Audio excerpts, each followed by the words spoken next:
ओम श्री गुरुवे नमः। ओम श्री गणेशाय नमः। राधे राधे, जय श्री कृष्णा। प्रेम से कहिए पुरुषोत्तम भगवान की जय। आइए 22वां अध्याय प्रारंभ करते हैं।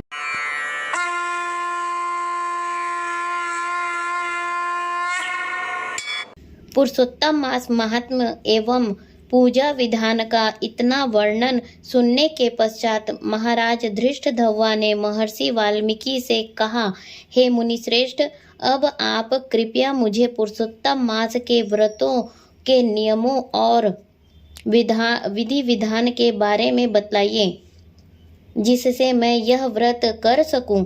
महर्षि वाल्मीकि जी ने कहा, हे राजन, इस पुरुषोत्तम मास में खीर अथवा गेहूं, चावल, मूंग, जौ, तिल, मटर, समा, सौखिया, नीवार, अदरक, कंकोल, कंदमूल, ककड़ी, केला, समुद्री नमक, दही, मक्खन, पनीर, आम, हरड़, पीपल, जीरा, सौंठ, इमली, सुपारी, आंवला, गुड़, खांड नहीं खाने चाहिए। हविष्य अन्न अर्थात ऐसा भोजन जो तेल में न पकाया गया हो, व्रती को खाना चाहिए। सब प्रकार के आमिष पदार्थ, उड़द, मधु, बेर, राई, मादक वस्तु, मांस, दाल, तिल का तेल, कीड़ों का खाया, लोहा का लगा, भावना से दूषित, बनाने में दूषित अन्न अथवा दूसरे का हिस्सा न खावें। दूसरे से शत्रुता और स्त्री गमन न करें। पुरुषोत्तम मास में विवाह और उत्सवों का निषेध तो है ही है। परदेश भी केवल तीर्थ के सिवाय न जावें। देवता, देव, ब्राह्मण, गुरु, गौ, व्रती, स्त्री तथा राजा बड़ों की पुरुषोत्तम मास में बुराई न करें। प्राणायाम में चूर्ण, फलों में जम्भीरी, धान्य में मसूर तथा बासी अन्न आमिष है। बकरी, गौ, भैंस को छोड़कर अन्य दूध, ब्राह्मण द्वारा बेचे तेल, घी आदि रस अर्थात पदार्थ, मिट्टी से पैदा हुआ नमक, तांबे के बर्तन में रखा दूध, दही, घी, चमड़े के पात्र में का जल, अपने ही लिए बनाए अन्न को पंडित लोग आमिष कहते हैं। ऐसे भोजन भी नहीं करने चाहिए। पुरुषोत्तम व्रती ब्रह्मचर्य का पालन कर धरती पर सोवे और पत्तल में भोजन करें। सायंकाल केवल एक बार भोजन करें। रजस्वला स्त्री, मलेच्छ, पतित और संस्कारहीन व्यक्तियों से वार्तालाप न करें तथा इन लोगों और सूतकियों का अन्न एवं दोबारा गर्म किया या जला अन्न न खावें। प्याज, लहसुन, मुस्ता, छत्रक, छतौना, गाजर, मूली, बथुआ भी व्रती को न खावें।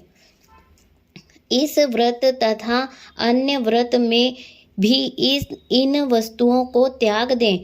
कृच्छ आदि व्रत अपनी शक्ति के अनुसार विष्णु भगवान की प्रसन्नता के लिए करें। पेठा, काशी फल, तारुणी, मूली, नारियल, कलिंग फल, आंवला, गोला, अलंबू, पटोल, बैर, बैगन, वल्ली, साग, बेल, कमल, नाल और जल में उत्पन्न होने वाले फल फूल पुरुषोत्तम मास के प्रारंभ से पूर्णिमा तक न खावें। गृहस्थ हमेशा रविवार को आंवला न खावें। पुरुषोत्तम मास में जो वस्तु त्याग करें वह पुरुषोत्तम भगवान की प्रसन्नता के लिए ब्राह्मण को दान देकर खाना प्रारंभ करें। हे राजन, नियम के बिना कोई फल नहीं होता है। पुरुषोत्तम मास का व्रत शक्ति हो तो उपवास रहकर करें अथवा घी या दूध पीकर रहें। व्रती पुरुष फलाहार करके रहें। जैसे भी व्रत भंग न हो उसी प्रकार व्रत करें। प्रातःकाल उठकर नित्य कर्म करें। फिर श्री कृष्ण को हृदय में स्मरण करके भक्ति पूर्वक नियम धारण करें।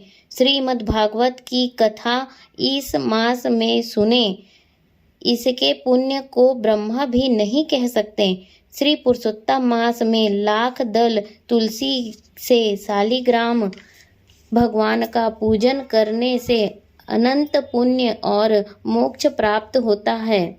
पुरुषोत्तम मास में स्नान, नियमानुसार व्रत और भगवान का पूजन करने वाले पुरुष को देखकर यमदूत उसी प्रकार भागते हैं जिस प्रकार सिंह को देखकर हाथी भागते हैं।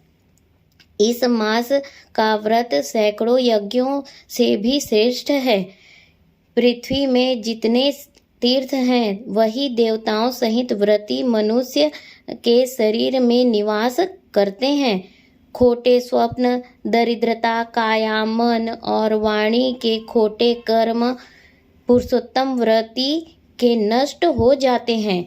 पुरुषोत्तम व्रती जहाँ भी रहते हैं वहाँ भूत प्रेत पिशाच उनके सामने नहीं ठहरते हैं।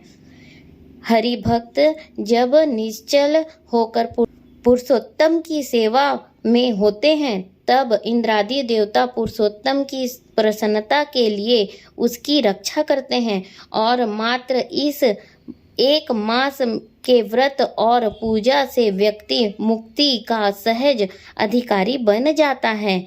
इति श्री पुरुषोत्तम मास महात्म्ये धृष्टद्युम्नोपाख्याने पुरुषोत्तम मास व्रत नियम कथन नाम 22तमो अध्याय समाप्त। प्रेम से बोले पुरुषोत्तम भगवान श्री कृष्ण की जय। पुरुषोत्तम मास की जय। राधे राधे। जय श्री कृष्ण।